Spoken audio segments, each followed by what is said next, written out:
Hello friends, मैं Anju. I hope आप सब अच्छे होंगे, खुश होंगे। लास्ट वीडियो में जैसे हमने पढ़ा था कि अष्टांग योग क्या होता है और उसमें बहिरंग क्या होता है और अंतरंग क्या होता है।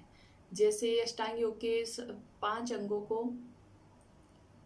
बहिरंग कहा गया है और जो धारणा ध्यान समाधि है उनको अंतरंग कहा है। इसी प्रकार जब धारणा ध्यान समाधि एक किसी ध्येय में स्थित होने लगे तब उस अवस्था को क्या कहा जाता है, इसके बारे में हम इस वीडियो में डिटेल में पढ़ेंगे। आगे आगे यह जो टॉपिक है बहुत इंटरेस्टिंग होता जा रहा है। इससे हमें समझ आता है कि हाँ, योग क्या है और योग का अभ्यास करते करते हम किस उच्च अवस्था तक पहुंच सकते हैं। हम उस जो ये एक शक्ति है जो इस संसार को चला रही है, हम उसके बारे में ज्ञान प्राप्त कर सकते हैं। हम कौन हैं, हमारा वास्तविक स्वरूप क्या है, हम अपने स्वरूप को पहचान सकते हैं। यह शरीर हमारा जो वास्तविक स्वरूप है वो स्वरूप नहीं है। जो हमारी आत्मा है वो हमारा वास्तविक स्वरूप है, हम उसको पहचान सकते हैं। इस प्रकार महर्षि पतंजलि ने इसके ऊपर बहुत ही अच्छे से वर्णन किया है और उसी के माध्यम से हम इसको पढ़ रहे हैं।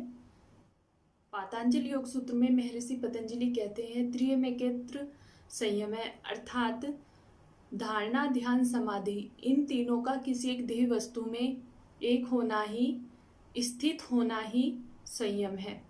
हमारे वेद उपनिषद और अनेक ग्रंथों में वेद से योग से रिलेटेड जितना भी ज्ञान बिखरा हुआ था, महर्षि पतंजलि ने ही उस सारे ज्ञान को सूत्रबद्ध किया है और इसी को पातंजलि योग सूत्र नाम दिया है। इसमें 195 सूत्र हैं जिसमें महर्षि पतंजलि ने सारे ज्ञान को सूत्रबद्ध कर दिया है। जिस प्रकार फूल बिखरे हुए होते हैं और उनको एक धागे में पिरोकर उसकी माला बना दी जाती है, वही काम महर्षि पतंजलि ने किया है। देखते हैं कि संयम क्या होता है। पातंजलि योग सूत्र में महर्षि पतंजलि कहते हैं, त्रियमेकेत्र संयम है, अर्थात धारणा ध्यान समाधि इन तीनों का किसी एक ध्येय वस्तु में एक होना ही, स्थित होना ही संयम है। धारणा ध्यान और समाधि जब किसी एक ध्येय वस्तु में स्थित हो जाए उस अवस्था को संयम कहते हैं। अर्थात जब किसी एक ध्येय वस्तु में हमारा ध्यान स्थित हो जाए तो उससे संबंधित और इतना स्थित हो जाता है कि चित्त जो होता है वह अपना स्वरूप भी भूल जाता है। इसी अवस्था को संयम कहा है और इस प्रकार संयम होने से उससे संबंधित जो भी ज्ञान है वह प्राप्त होने लगता है। जिस प्रकार से कह सकते हैं, आगे अनेक प्रकार के संयम की बात की गई है जैसे, और यह टॉपिक एग्ज़ाम के पॉइंट ऑफ व्यू से भी बहुत इम्पोर्टेंट है क्योंकि यूजीसी नेट के एग्ज़ाम में इससे रिलेटेड 4 से 5 क्वेश्चन आते ही हैं। जिस प्रकार से सूर्य में संयम करने से समस्त लोक का ज्ञान हो जाता है, हृदय में संयम करने से चित्त का ज्ञान हो जाता है, चंद्रमा में संयम करने से समस्त तारा समूह का ज्ञान हो जाता है। इसी प्रकार से जो हमारे योगी महर्षि और ऋषि महर्षि हुए हैं उन्होंने इस समस्त सृष्टि का ज्ञान इसी प्रकार से प्राप्त किया है और उन्होंने जो यह अंतर्दृष्टि, उनकी जो यह अंतर्दृष्टि थी वो उनको इसी प्रकार से योग साधना के माध्यम से उनको प्राप्त हुई और इसी के माध्यम से उन्होंने इस सृष्टि का जो वास्तविक ज्ञान है वो उन्होंने इसी प्रकार से प्राप्त किया है। और जो इस संसार में योग से संबंधित जो भी त्रुटियां कहें या जो भी गलत फहमी पैदा हो रखी है या जो भी गलत ज्ञान फैला हुआ है वो अज्ञानियों के अधूरे ज्ञान के कारण फैला हुआ है। जो हमारे महान योगी हुए हैं उन्होंने योग साधना के अभ्यास के माध्यम से अंतर्दृष्टि को प्राप्त कर लिया है और इसीलिए वे सृष्टि की क्रिया प्रणाली को समझ गए हैं और कि इस सृष्टि की क्रिया प्रणाली क्या है इसका उन्हें ज्ञान हो गया है। इसीलिए वे सृष्टि के रहस्य को भली भांति समझ सकते हैं और योग साधना के माध्यम से उन्हें जो यह अंतर्दृष्टि प्राप्त हुई है उसी के द्वारा हमारे योगियों ने, ऋषि महर्षियों ने अनेक प्रकार की चमत्कारिक खोजें की हैं और देखा जाए तो हमारा भारत इस क्षेत्र में बहुत धनी है, क्योंकि इस प्रकार की जो खोजें हैं, जो इस प्रकार के ऋषि महर्षि हुए हैं वो भारत में ही हुए हैं और इसीलिए भारत में इन सब चीज़ों की सबसे अधिक चमत्कारिक खोजें हुई हैं। अभी हमने समझा कि संयम क्या होता है, अब हम आगे समझेंगे कि संयम के जय होने से, अर्थात जब संयम हो जाए उसके बाद क्या होता है। इसके लिए महर्षि पतंजलि ने एक सूत्र बताया है, तज्जियात प्रज्ञा लोके, अर्थात संयम के जय होने से प्रज्ञा का प्रकाश होता है। इसको हम इस प्रकार समझ सकते हैं कि जो एक मनुष्य होता है उसकी बुद्धि सामान्य होती है और वह छोटे मोटे निर्णय ही ले सकता है, लेकिन संयम होने के बाद उसको एक अंतर्दृष्टि प्राप्त हो जाती है। अंतर्दृष्टि प्राप्त होने पर उसके अंतर चेतना का विकास हो जाता है, जिससे वह असाधारण को भी समझने में सक्षम हो जाता है। इस प्रकार की जो बुद्धि होती है उसी को प्रज्ञा कहा है, प्रज्ञा को ही बुद्धि कहते हैं।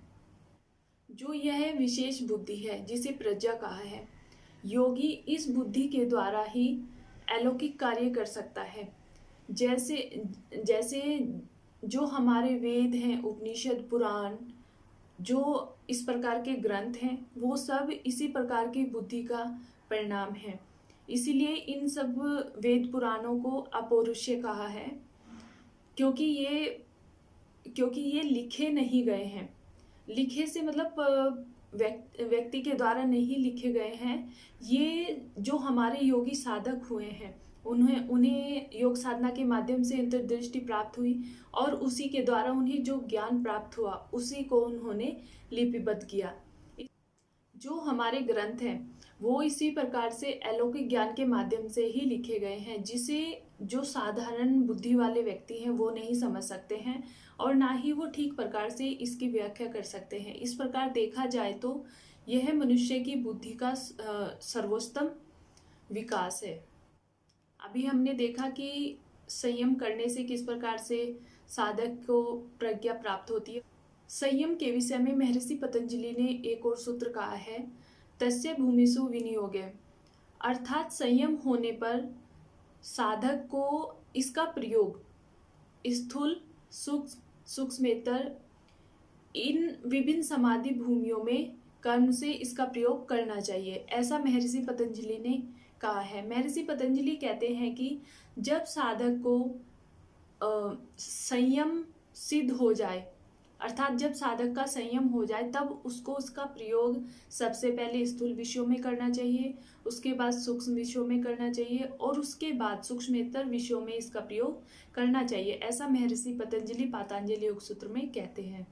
इसीलिए जब एक एक सीढ़ी चढ़ते हैं तो गिरने का भय नहीं रहता है। इसी प्रकार योग में भी यम नियम से लेकर कैवल्य अवस्था तक योग साधना निरापद होकर की जा सकती है, तथा जो साधना जिस लेवल तक हुई है योग में, ऐसा कहा है महर्षि पतंजलि ने कि जिस साधक की साधना का लेवल जहाँ तक है उसका कभी नाश नहीं होता। मान लीजिए बीच में ही साधक की मृत्यु हो जाती है, योग साधना के माध्यम से जो उसको ज्ञान प्राप्त हो गया है, जिसका उसको अनुभव हो गया है, वह उसके संस्कार रूप में स्मृति में उसके रहता है और सब कुछ वह भूल जाता है और यह ज्ञान ही सिर्फ उसकी स्मृति में शेष रहता है।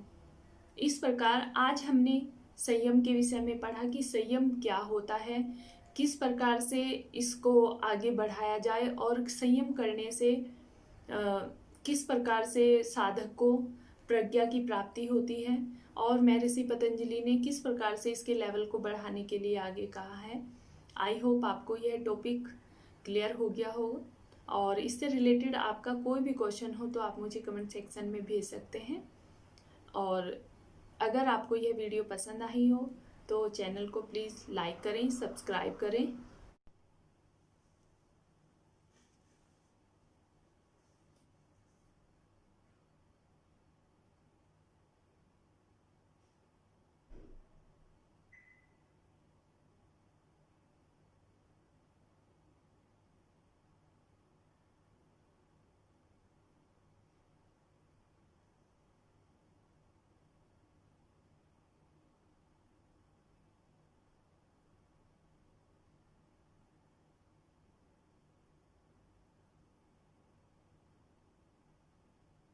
आज के लिए इतना ही।